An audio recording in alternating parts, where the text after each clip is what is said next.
Come, banner lords, hear the tale of a bastard blacksmith who became the warrior king of a powerful order. And it all began in the Valandian town of Sargot. It was there the king first laid eyes on the tavern maid Helga, the king humper. Night after night, the sovereign would charge into the stocky seductress and lay every point of polearm he had into her, for no one took the lance like old Helga. 9 months later, Bolden was born. But Helga knew bastards and their mothers did not last long in tumultuous times. So she left the boy in the care of the local blacksmith, and they quickly fled Valandian lands. But secrets are not easily kept within a town's walls, and whispers surrounded the blacksmith's son. The boy was raised by the forge, and he became as strong as the weapons he crafted.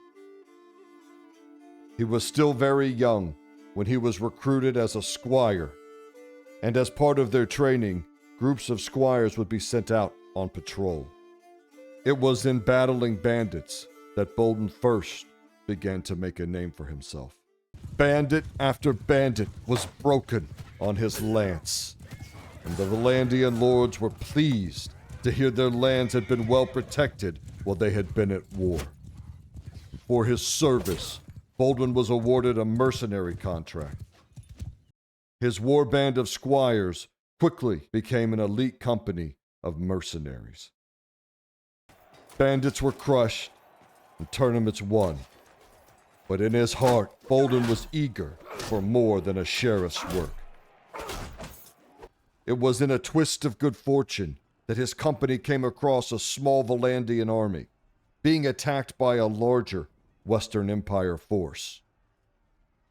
And there was no hesitation. He reinforced the Valandian army and took command of the field, and immediately they attacked. The Western Legion was destroyed. News of this victory reached even the king's ear, and Bolden was summoned to Galen. Of course, the king had heard the rumors surrounding the boy, but there were many rumors and bastards throughout Calradia, and Durthert was as merciful as he was calculating. A wise king could use a talented and ambitious knight. And so it was in the stone fortress of Galen that monarch and bastard first met. The king revealed reports he had just received of a large Aserai army assembling. A deal was struck.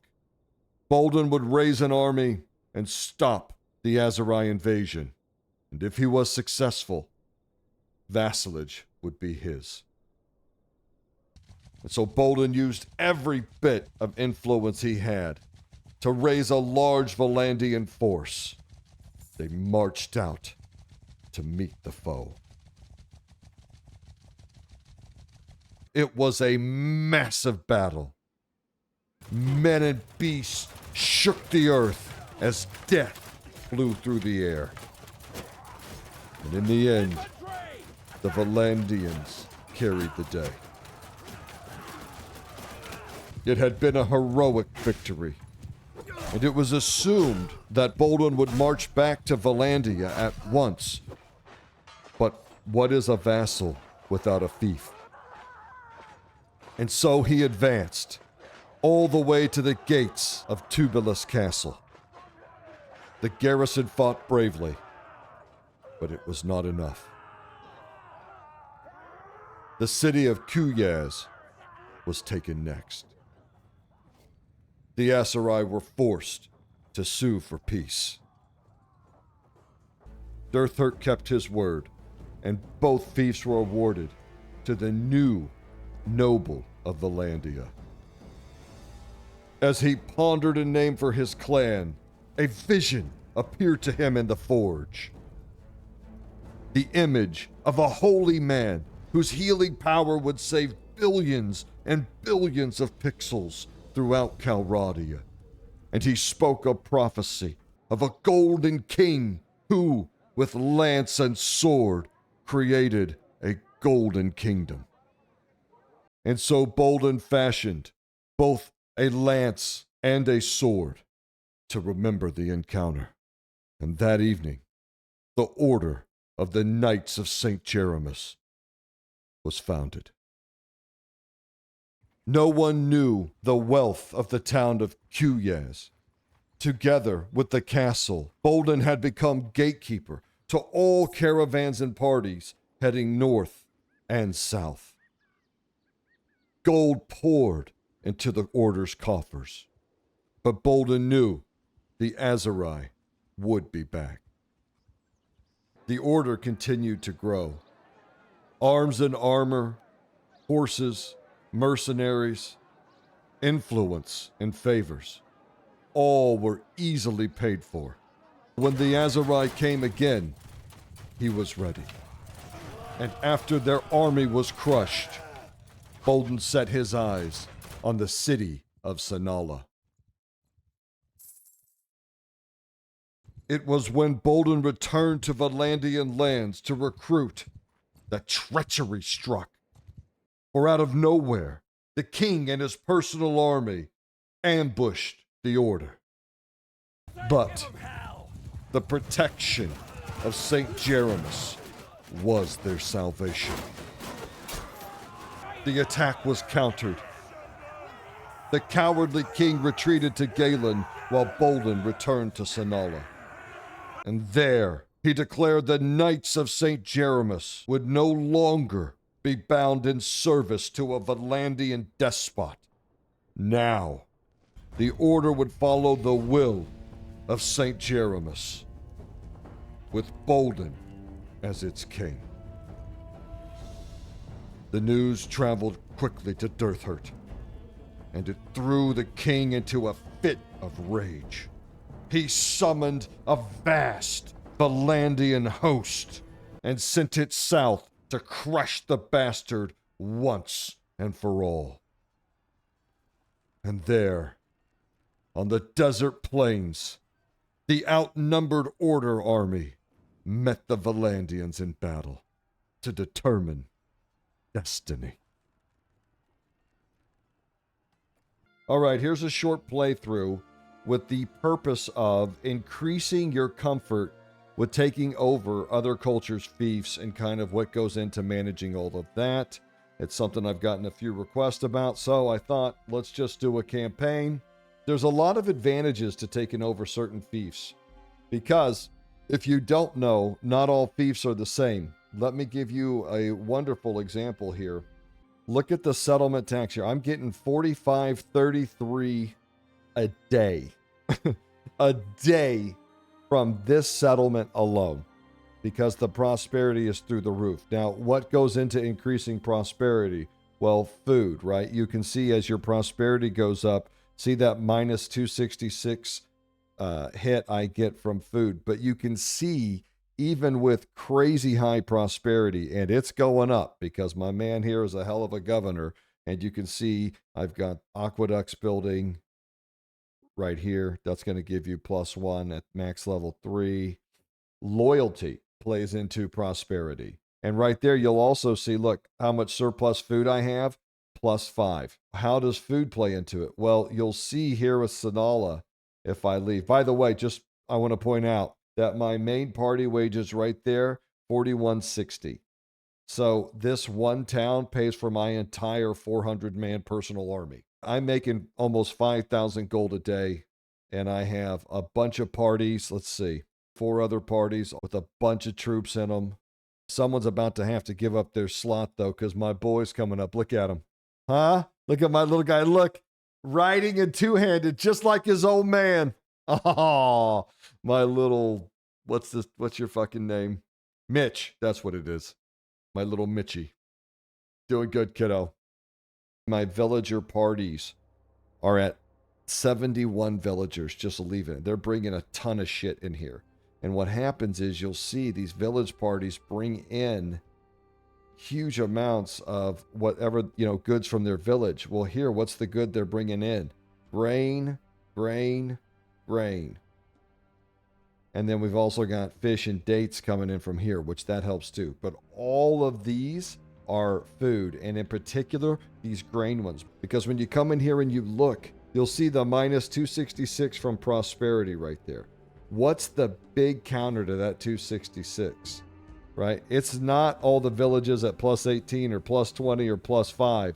Look down there where it says grain, plus 158.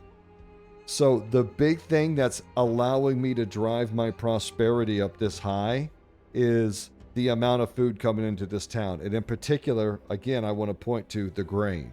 Grain villages like these bring a ton of food into a town. There's other great towns that have kind of this great grain setup right here. Look how close these villages are.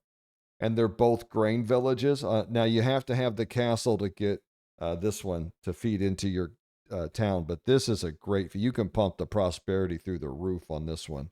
So depending on the amount of food that they receive from the surrounding villages, really determines kind of how high the prosperity can go before it starts becoming a problem. You will hit a peak, like every fief will hit a peak, but some will hit it much quicker than others. And so it can be very advantageous to be flexible in the fiefs you get, because some of them are amazing. Even if you're just going to use them for the early game. And, you build your empire off the fiefs you get. And then when you're strong enough, eventually you're going to take the fiefs you want. If you can get something like Sanala or Kuaz, dude, don't ever pass up on one of those fiefs. These Azerite towns are money makers. Now, the big thing to manage, of course, is loyalty, right? And you'll see owner culture, you start out with that big -3 just for being from another culture. Now, remember, in towns, loyalty matters because if it dips below 25 for too long, you're going to get a rebellion. I believe it's a chance to start a rebellion every day it's below 25. So you want to get it up right away. That's when you want to bring in this festival and games. You throw a big festival, that's going to neutralize that -3 right off the bat, and hopefully you can get some other things going for you. Another thing you can see for loyalty, I put in a governor of that culture. They don't like that I'm kind of the ruler and I'm from another culture, but it makes it a little more palatable if they've got one of their own sending the orders down. So that takes a little of the edge off. That gives you +1. Also, we get the fairgrounds, right? All the way up to 1.5 at level 3. If you get a governor that has 75 in leadership, you can grab this heroic leader trait. There's another +1 to loyalty a day. Also, over here in charm, there's the parade talent that you can get that while you're waiting in a settlement, you increase the loyalty by +5. That can be really helpful when you first take over a fief, especially if it's another culture and you got to get the loyalty up quickly so you don't have a rebellion. And then once you declare your own kingdom, you can always pass the forgiveness of debts policy, and that's going to give you +2 per day. And all it costs is 5% reduction. I'm running this right now. You can see it when I highlight the loyalty of the town right here. Forgiveness of debts +2. Once you run that policy plus the fairgrounds, you've pretty much knocked out the owner culture penalty. There's a ton of ways to manage that hit, and it's really not a problem. And it gets easier and easier as the game goes on. The other challenge this campaign presents you is the challenge of reinforcing your culture army in foreign lands. You'll see that my army is full of Valandian troops only. I don't have any Azerite troops at all. And when you're fighting Azerite and Valandian armies, you take a lot of casualties. So how do I reinforce my army? Because if I have to run all the way up to Valandia every time I need to get troops, then the Azerite could just, burn all my villages and take my town before I could even get back to defend it. And so that's something you have to consider if you're trying to maintain that one culture army. The easiest way to manage reinforcements is just when you do go up to Valandian lands, recruit a bunch and then dump them all in the garrison here and just leave a massive sized garrison. Yeah, it'll hit your food buff a little bit, but this town is never going to get as big as Sonala. So I just use this one as kind of my hub or my headquarters to just store an extra 150, 200, and just leave them at the recruit level. I mean, you're hardly paying for them at all at that point. And then you can just come grab them when you need them. That's probably the easiest way to do it. Well, the actual easiest way to do it is if you're on PC and you have like something like the improved garrison mod, you can just come in here and recruit a template, and then you create this template of troops that you want in your garrison. Say I want to have like an extra 100 recruits, because I mean, that's not going to cost you hardly anything. And we'll just leave that there like that. And then I just wait here and see, there goes your recruiter. And he'll wait there for a little bit, and then he'll buy some horses, and then he's on his way off to Valandian lands to go grab you some recruits. If you're on console and you can't use mods, then you're going to have to do it the old-fashioned way.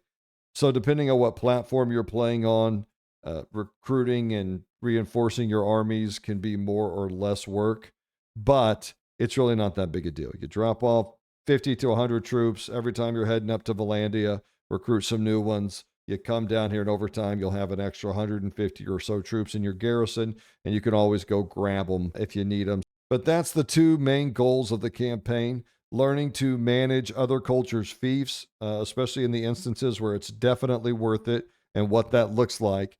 And then, reinforcing your one culture army if that's what you're choosing to do in foreign territory. So those are two good little logistical challenges. Let's talk about my order leader build here. First off, starting off with my 5 and 5. If you're going into smithing and athletics, which we do pretty consistently, remember with athletics, you get +1 endurance here and +1 vigor here. In smithing, you get +1 vigor here and +1 endurance here. So that's going to give you 2 and 2 in both of these. So you only need 5 and 5 if you want to max them out. We went with the two-handed and the pole arm. I'll explain why I really didn't use a one-hander, but you could add a one-hander if you really wanted to. Coming into endurance, we got that Valandia in us here. Got that athletics flying up. The lance you could build from smithing is probably the most powerful thing in the game. It's unbelievable, and I'll point out to you why here in just a second. But got that smithing for that awesome lance. And then here's where you get the choice. You could go high social or high end. Leadership is worth every point, because you'll see that every point above 250, once you get this last perk, is an extra dude. Also, talent magnet here, one of the most powerful perks in the game, because it allows you to have an entire extra party. So with the extra clan party and all the extra troops, you're talking about hundreds of extra troops for your faction. And it makes your clan very powerful. And so going high in leadership is one of my favorite things to do. However, another option would be that you could go high into int instead of social, and then max out your steward, medicine, and engineering. That would free up more companions to be captains, governors, caravan leaders, if that was something you were interested in. The big competition between social and intellect really comes down to leadership and medicine. So we've talked about the benefits of going high in leadership, but look here, this Minister of Health perk that you can only get on a player character. If one of your companions gets this and they're your medic, it doesn't count. It only counts if it's on your player character. But when you get this talent, your army becomes invincible. I mean, they become so strong. It's a lot of fun, but it's very, very strong. So do you want another party and a whole bunch more dudes? Or do you want to turn your guys into little tanks and just have higher healing and take less casualties and stuff like that? Choice is yours. They're both really fun. But remember, all you need up here is 5 and 5, and you're maxing out all this stuff. Do whatever you think's more fun, but there's the build.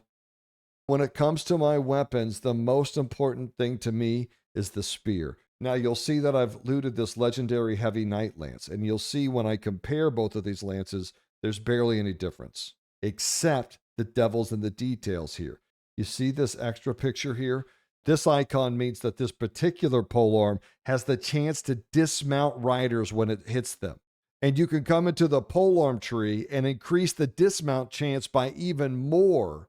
But remember, this brace talent only applies to polearms that have that dismount enemy cavalry trait. So these lances are similar in everything except for this one has that trait.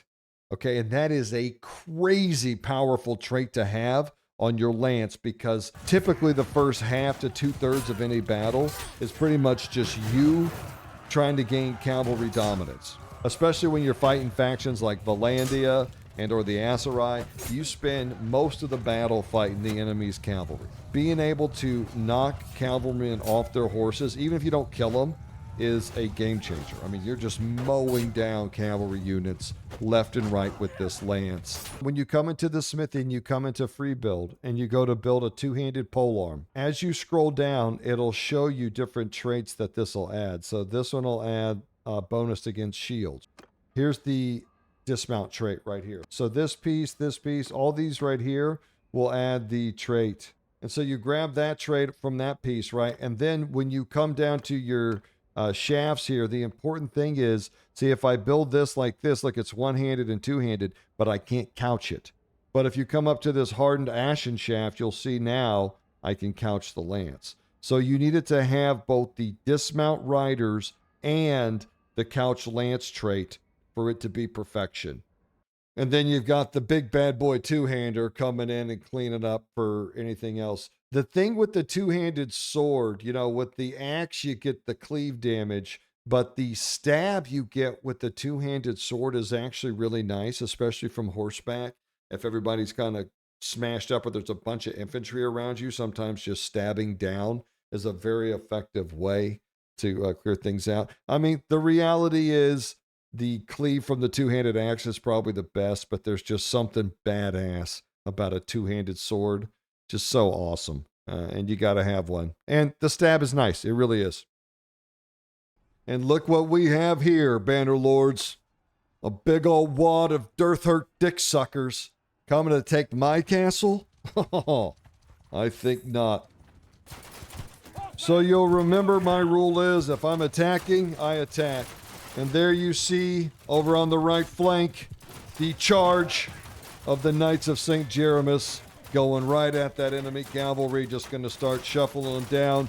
You can see the cavalry from their other flank flying over to help reinforce, but I think it's going to be too little too late, because I have a lot of Banner Knights, and they're all buffed up because I'm the captain, and they're kicking ass and taking names. Here's a good time to show off my awesome lance as I stab the air. But this is what I'm talking about. You know, the first part of the battle in every battle is really just about getting that cavalry superiority. And when you're fighting these camp factions, there's a ton of it everywhere. And for that, the lance is really hard to beat. I mean, this thing is just lethal. Everything you stick dies. And you can see the crossbowmen just sending out the good news to these heathens. A lot of people don't like to use the crossbowmen because you guys are like, they run out of ammo. And it's like, yeah, they do. And then they become swordsmen, right? Yeah. You're not going to shoot 6 bolts in the air and then, you know, catch sun rays for the rest of the battle. You got to get in there and earn that 8 gold a day. Kind of cleared out the horses. But it's still really not a great time to pull out the two-hander with all this range still out here pumping these high-level bolts and stuff. Don't be afraid to reform your lines and then send the boys back in. When you get this big cluster at the end here of kind of low-level troops, this is when I just start coming through, thrusting and charging through here. You got to remember, your charge damage does a ton. Like, watch this. Let me re-enable the battle UI here. I know it kind of kills the immersion, but I want to show you what I'm talking about. I mean, the amount of charge damage going off here, and then you just throw in some thrust attacks on top of it. I could have a one-handed sword, but why? I don't really need it. I really wouldn't feel comfortable still pulling out the two-hander yet. There's just too much shit here. And these crossbowmen, even these little tier 3, tier 2 ones can hurt you. So probably still need the shield up for now, just to be safe. But look, if they're shooting at you or whatever, just put your shield up and run through them. That's plenty of damage. And then when you have opportunities to sting them, just drop your lance, see if you can get a few skewer procs, and then button back up. And then at this point where no one's really shooting or anything, this is where you bust out the old Will of St. Jeremus. And you really get in here. You can just stack that two-handed skill up in no time. And remember, with the sword, you get that stab. And don't be afraid to use it. It's a great attack. And, best of all, it's a pierce attack, right? So to really get you through those armored targets to do that max damage. And from horseback, especially on things right next to you, that stab attack is awesome. Really nice in sieges, too. So don't be discouraged about the sword. It doesn't have the cleave attacks of the axe, I know. But it's still pretty awesome. And like I said, two-handed swords are freaking sweet. And there you have it. A fun little campaign dedicated to our boy, Saint Jeremus. May he always be remembered. And you too shall remember, Bannerlord, the day that you witnessed the rise of the Knights of St. Jeremus. Oklahoma out.